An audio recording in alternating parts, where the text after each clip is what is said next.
Bonjour tout le monde. Donc en fait, je suis venu pour vous parler de génie génétique et de biologie de synthèse, c'est-à-dire comment reprogrammer le vivant. Et je pense que c'est un domaine extrêmement important dans lequel il y a énormément d'opportunités d'entreprendre et d'innover. C'est également un domaine qui soulève énormément de questions éthiques et de questions de société. Mais la France, justement, se doit d'être à la pointe pour être capable d'influencer le futur de l'ingénierie génétique. J'aimerais commencer par une petite histoire un petit peu pour vous montrer un peu quelle importance a actuellement déjà l'ingénierie génétique dans nos vies. C'est-à-dire que tout a commencé en fait en 1972 quand le prix Nobel de médecine Paul Berg a fait la première molécule d'ADN recombinante, c'est-à-dire qu'il a réussi à découper un morceau d'ADN d'un endroit et aller l'intégrer dans une autre séquence d'ADN d'un autre organisme. Et ces techniques, très rapidement, ont donné naissance aux premiers organismes génétiquement modifiés, qui étaient donc des bactéries, et notamment qui ont servi à produire de l'insuline. Et c'était le premier médicament issu de la biotechnologie qui a été commercialisé en 1978. Peu de temps après, 1986, cette fois-ci, on s'est mis à produire des vaccins issus de l'ADN recombinant, notamment le vaccin contre l'hépatite B, qui est d'ailleurs toujours produit de cette manière. Pour vous dire un petit peu à l'heure actuelle, les médicaments mis sur le marché issus de la biotechnologie, ça représente plus de 60% des nouveaux médicaments. Donc c'est vraiment devenu une technologie critique dans la production de nouveaux traitements. Bien sûr, vous avez entendu parler des OGM. 1987 a été le premier essai en champ qui a été d'ailleurs réalisé en parallèle en France et aux États-Unis d'un plan de tabac génétiquement modifié pour résister à des insecticides. Bien entendu, il y a eu énormément de controverses qui s'en sont suivies, mais ce que j'aimerais insister, c'est que l'ingénierie génétique ne se résume pas aux OGM et aux plantes OGM. En 1990 est venue sur le marché une présure donc générée à partir d'ADN recombinant. Donc la présure, c'est ce qu'on utilise pour faire coaguler le lait pour première étape dans la fabrication du fromage. Et actuellement, il faut savoir qu'aux États-Unis, 90% des fromages sont faits à partir de présures donc d'origine biotechnologique. Et en France, donc les AOC n'ont pas le droit d'utiliser ça, mais ça reste quand même quelque chose comme 70% des fromages en France issus d'organismes génétiquement modifiés. Un exemple assez récent, extrêmement intéressant, en 2009, les États-Unis ont autorisé la mise sur le marché d'un médicament anticoagulant qui est produit par des chèvres génétiquement modifiées et qui produisent donc le médicament dans le lait qu'il suffit après d'extraire du lait.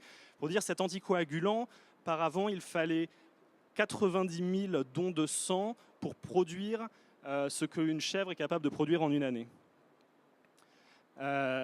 Donc les implications dans la santé, dans la nourriture, mais également dans la chimie. C'est-à-dire que maintenant, la biotechnologie va en directe compétition avec l'industrie chimique. Ce que vous voyez en photo là, c'est une image d'une usine au Brésil, qui est une usine d'une compagnie américaine qui s'appelle Amyris, qui utilise le sucre de canne brésilien pour le faire convertir par des bactéries et des levures génétiquement modifiées pour produire des molécules à haute valeur ajoutée comme des matériaux à haute performance, des parfums, des lubrifiants, etc., etc. Et l'intérêt majeur de ça, c'est que c'est des techniques qui sont beaucoup moins polluantes que la chimie. Pas besoin de chauffer, de mettre des choses à haute pression, pas de rejet chimique nocif, etc. Et tout cela ne va qu'en s'accélérant. La part que prend l'économie de la biotechnologie est absolument en train de s'accélérer. Et c'est permis par différentes technologies. Et en premier lieu, les technologies de synthèse et de lecture d'ADN, c'est-à-dire de séquençage de l'ADN. Ce que vous voyez sur ce graphe-là, c'est le rythme auquel évolue la productivité à laquelle on est capable de séquencer et de lire l'ADN comparé à la ligne bleue. En fait, c'est la loi de Moore que vous connaissez peut-être, donc le rythme à laquelle les processeurs gagnent en performance. Donc, on est tout à fait sur le même genre de tendance. Et les photos que vous voyez là, il y a une réelle industrialisation de la biotechnologie et de ces technologies. C'est une photo d'une salle de séquençage. Donc toutes ces machines, c'est des séquenceurs d'ADN. C'est le plus gros centre de séquençage au monde, qui n'est pas aux États-Unis, qui n'est pas en Europe, qui est en Chine. Faut savoir que l'Asie joue également un rôle majeur dans le développement de ces techniques. En dessous, c'est une image d'un synthétiseur d'ADN. Donc simplement, il y a 4 petites bouteilles que vous voyez. Chacune contient une base d'ADN, A, T, G ou C. Et la machine est capable de les assembler pour créer des nouvelles séquences d'ADN. Quelque chose que vous avez peut-être vu dans les médias en 2010, ça avait fait un peu la une des journaux. Ce monsieur qui s'appelle Craig Venter, qui dirige une équipe qui a dit qu'ils avaient fait le premier organisme vivant synthétique, la première cellule synthétique. Donc ça a été un petit peu controversé, mais en gros ce qu'ils ont fait, c'est qu'ils ont utilisé ces techniques de synthèse d'ADN pour recréer complètement le chromosome d'une bactérie, le faire rentrer dans une cellule, et ce chromosome synthétique a réussi à prendre le contrôle de la bactérie. Et donc maintenant qu'on est capable de faire ça, en gros, l'idée c'est qu'est-ce qu'on veut en faire, qu'est-ce qu'on veut écrire comme programme dans les chromosomes pour faire quoi. Et c'est là que rentre en jeu une discipline assez récente qu'on appelle la biologie de synthèse, dont le but est ultimement d'être capable de designer sur son ordinateur des circuits génétiques, de les compiler dans un code ADN, A, T, G ou C pour être capable de les synthétiser, de les faire rentrer dans des cellules, de prendre le contrôle et que le programme s'exécute pour réaliser la fonction qu'on souhaite. Et donc vous allez me dire, très bien, mais pour faire quoi? Qu'est-ce qu'on veut faire de ça? Il suffit de regarder autour de nous pour se rendre compte à quel point la biologie est incroyable et les choses que le vivant est capable de faire. Je vous ai juste illustré ça par quelques petites images. Vous voyez les propriétés hydrophobes incroyables, par exemple, des pétales, des feuilles de lotus. Il y a des bactéries qui sont capables de tisser des fils électriques pour transférer de l'énergie, des éponges marines capables de générer des fibres optiques, ou encore les bactériophages, qui sont ces virus capables de tuer très spécifiquement les bactéries, qui sont des machines d'une complexité incroyable et qui sont personnellement ce sur quoi je travaille et ce que j'essaye de modifier génétiquement pour faire des antibiotiques du futur.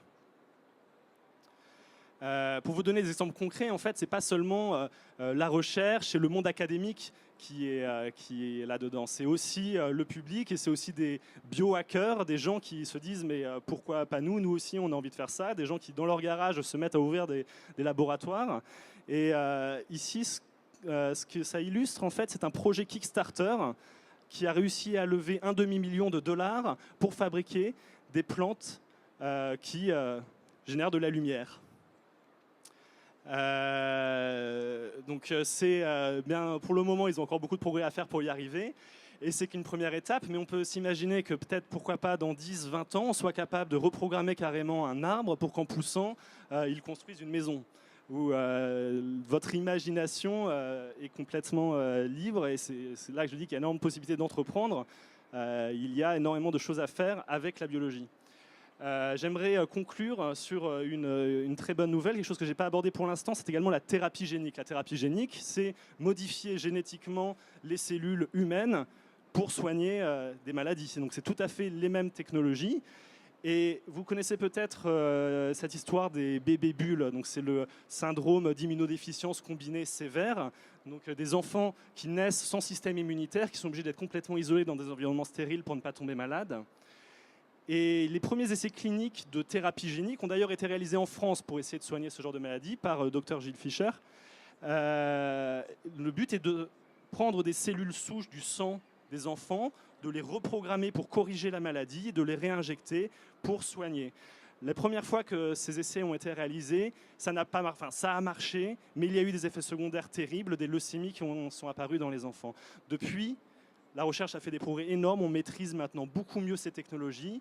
Et il y a à peine 2 semaines, un groupe de chercheurs de UCLA vient d'annoncer les résultats d'un essai clinique où ils ont réussi à soigner 18 enfants atteints de cette maladie grâce à ces technologies, sans aucun effet secondaire.